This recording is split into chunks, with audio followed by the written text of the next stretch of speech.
Herkese geminin ikinci gününden günaydın. 14. kattaki odamızda uyanıp kendimizi 16. kattaki güverteye attığımızda Karayip Denizi'nin yüzümüze vuran rüzgarı bizi kendimize getirdi. Bugün Porto Rico'ya doğru seyrimiz devam ederken biz de gemiyi keşfedeceğiz. Birbirinden güzel yemekler yiyeceğiz ve birbirinden farklı etkinliklere katılıp gemide olmanın keyfini çıkaracağız.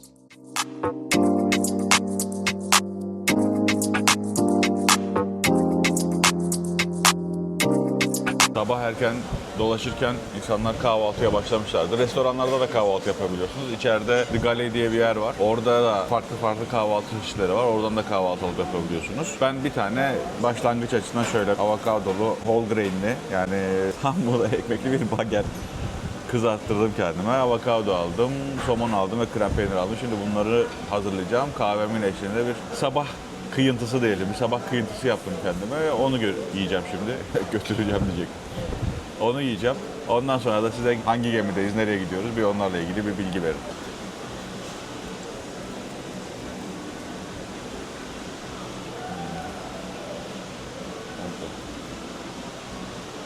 Çok güzel olmuş. Bayağı iyi. Biraz tuzsuz. Karayip Denizi'nde son hız Porto Rico'ya doğru yol alıyoruz.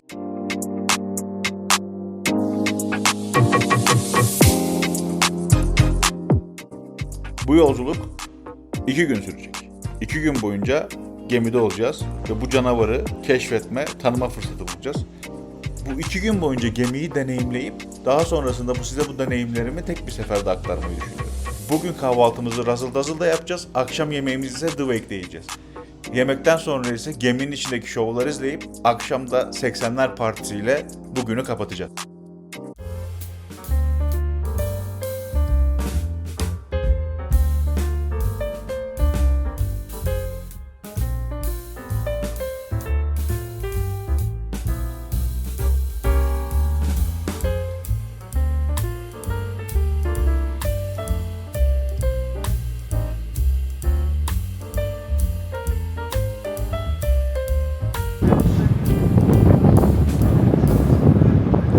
Porto Rico'ya hareket ederken ikinci günün akşamında güneşi batırdık.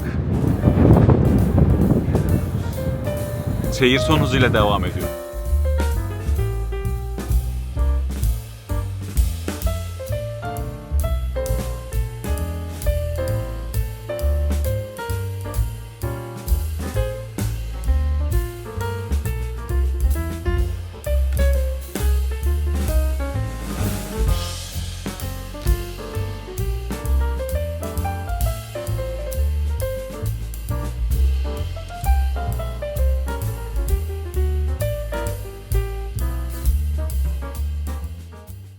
Bana el böreği şeklinde balık geldi.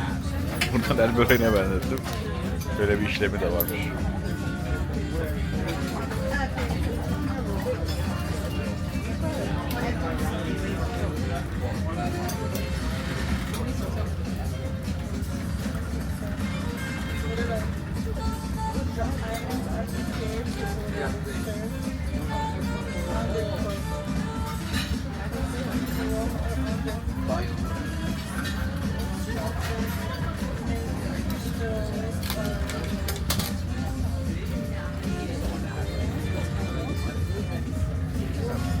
Evet, el böreği bir şakaydı tabii ki. Tuzla pişmiş bir balık bu. Tuzundan da getirip burada çıkarıyorlar. Daha önceden pişirmişler. Belli sayıda pişiriyorlar. Bize de denk geldi varmış. Şimdi onu yiyeceğiz.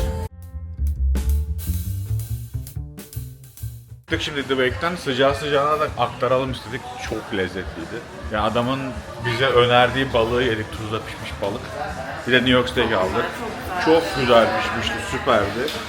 Tatlısı harikaydı, her şey harikaydı, atmosferi harikaydı. Zaten geminin şeylerini görüyor arka tarafta olduğu için. Pervanelerin çıkarttığı, ne derlerdi ona, çocuk ne diyordu ona? Köpük, aynen. Pervanelerin çıkarttığı köpüğü ve orada ışıklandırılmış o köpüklerde çok güzel görünüyor. Evet, tavanı falan çok güzel dekore edilmişti. Çok beğendik. Bir de brunch'ımız var. Yarın. Aynen. Oraya yarın bir de brunch'ımız var. Ama gerçekten çok memnun kaldık. İkinci günün akşamıyla yemeklere devam. Ama şunu da anladım. Yani neden bu kadar spor yapılıyor, spor aleti, spor alanı var bu gemide. Çünkü insanlar o kadar yiyor ki. Yani hepimiz yiyoruz. O sporu yapmazsan buradan 10 kilo alır dönersin 7 günde gerçekten. Her şey çok lezzetli. Yarın biz de belki koşarız. Bilmiyorum. Belki koşmayız. Belki koşarız. Belki yaparız, belki yapmam. Şey de yok, yüzecek yer de yok. Yani havuz küçük, öyle yüzme şey olmadığı için. Yarın belki biz de yaparız, biraz koşarız, biraz yürürüz. Belki biraz bisiklet yaparız, bilmiyorum. Ama yemeğe devam. Çok güzel.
Geminin önünden baksak da henüz Porto Rico'yu görebilmiş değiliz. Bir gün daha yol yapmamız gerektiğini biliyoruz. Bugün de gemiyi keşfetmeye devam edip, akşam da İtalyan restoranı olan Extra Virgin'e gidip, günü orada tamamlayıp yarın Porto Rico'ya enerjik bir şekilde uyanacağız. Film istikamette Dominik olması lazım. Dominik kıyıları olması tabii görünmüyor. Açıktan gidiyoruz yani. Belki yukarıdan şeyle görünür. Yukarıda bu büyük dürbünler var. Onlara bakacağım. Belki onlarla görünür ama orada bir fırtına var gibi. Havada kapattı. Ya sen çok hoşuma gitmedi benim ya. Yani çok kapalı hava. Dün de kapalıydı. Bugün de kapalı. Şansımız artık yani. Yapacak bir şey yok.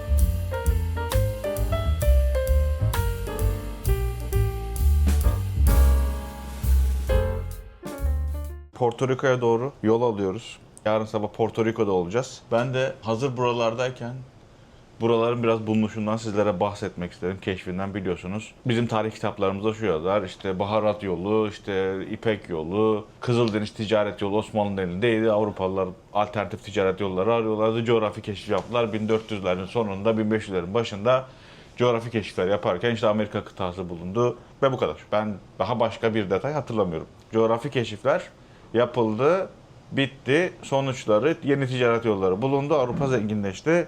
Osmanlı'nın çöküşü başladı. Peki neden yapıldı bu keşifler?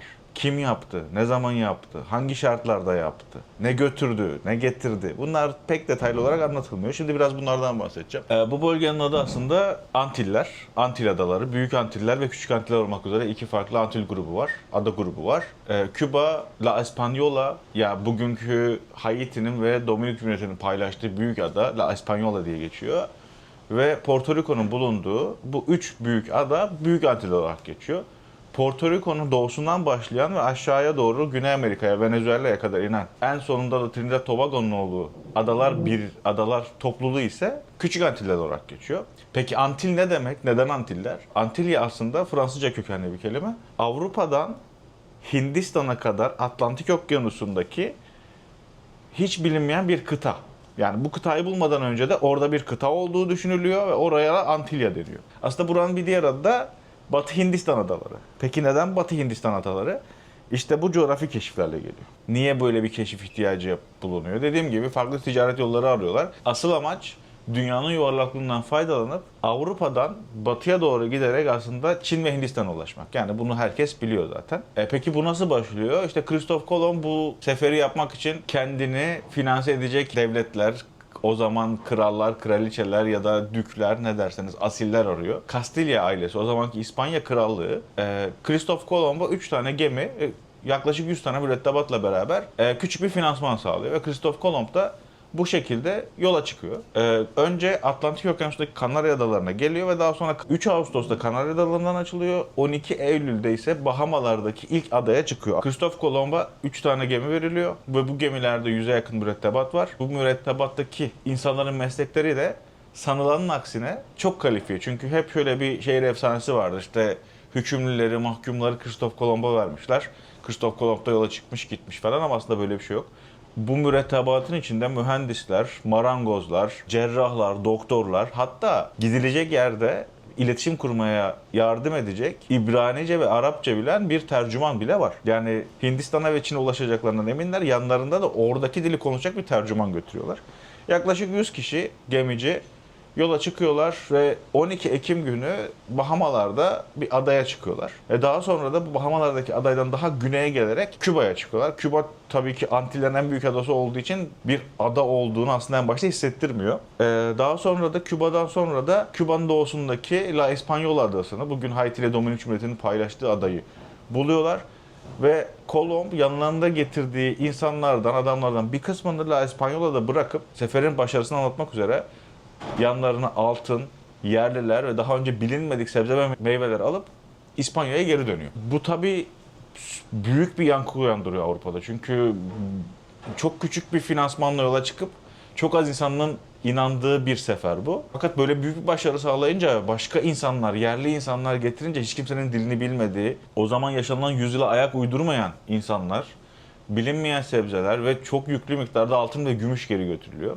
Tabii böyle olunca İspanya hükümeti ikinci seferde çok yüklü bir finansman sağlıyor. Yaklaşık 17 tane büyük gemi, 1000-1500 tane mürettebat. İkinci seferi tekrar buralara yapmak için veriliyor Kolomb'a. İkinci seferi tekrar yapmak için bunlar Kolomb'a sağlanıyor. Ama birinci seferle ikinci sefer arasında çok büyük bir fark var. Birinci sefer tamamen bir keşif. Yani burada ne var? Acaba Hindistan'a ulaşabilir miyiz? Çin'e ulaşabilir miyiz? Merakıyla yola çıkılan bir yolculukken ikinci seferse tamamen yeni bulunan yerleri kolonileştirmeye, oraları fethetmeye, oraları yönetmeye yönelik. Bunu çok basit bir şekilde yanınızda götürülen eşyalardan ve mürettebatın şeklinden anlayabiliyoruz. Çünkü ilk seferde ne dedim? Mühendisler vardı, doktorlar vardı. Sefer sırasında girebilecek marangozlar vardı, gemiyi tamir edebilecek insanlar vardı. Fakat bu sefer götürülen kişiler asker, din adamları, orada bulunan yerli insanları vaftiz etmek için, onları Hristiyan yapmak için gönderilen din adamları, atlar, sığırlar, en önemlisi tarım işçileri, tarım ekipmanları, çünkü gidilen yerde tarım yapılması gerekiyor ve bu tarım yapacak olan buğday tohumları ve yüzyıllar boyunca bu bölgenin en büyük geçim kaynağı olacak şeker kamışı Kanarya Adaları'ndan bugünkü Karayip Adaları'na ikinci seferde getiriliyor. Yaklaşık 1500 kişilik bir mürettebatla beraber bu yola çıkıyorlar.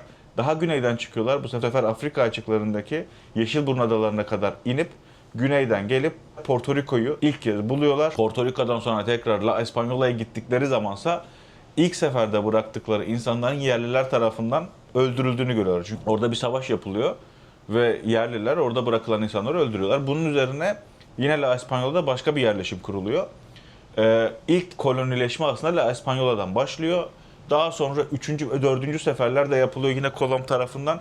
Tabi Avrupa'nın artık başka yerlerinden de denizciler yavaş yavaş gelmeye başlıyor. Çünkü Avrupa bu haberleri duyuyor.